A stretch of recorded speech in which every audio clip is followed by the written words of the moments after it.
Hello everyone and welcome to the Whimsy Stamps channel. This is Dawn.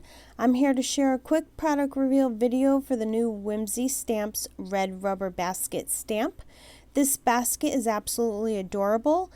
It's a basket with flowers and leaves along the bottom of it. The stamp itself measures approximately 2 3/4 inches wide by 2.5 inches tall. I'm going to stamp the basket out for you using my Misty stamping tool. You need to make sure when using the Misty that you take the foam insert out since the red rubber stamp is so thick. I make sure I cover the stamp really good with ink and press down to give it a really good impression.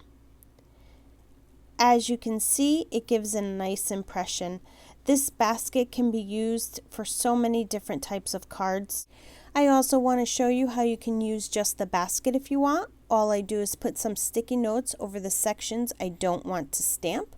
For example, I didn't want to stamp the flowers, so I cover up most of the flowers the best that I can. Then I ink it up really good.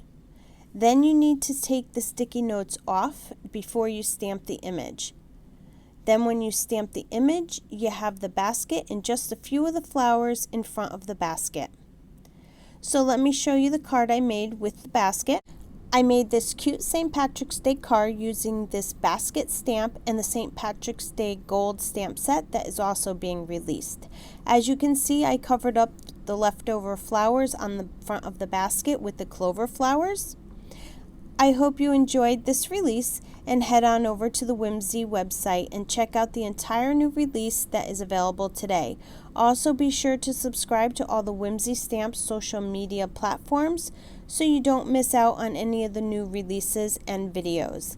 As always, thanks for stopping by and have a wonderful day.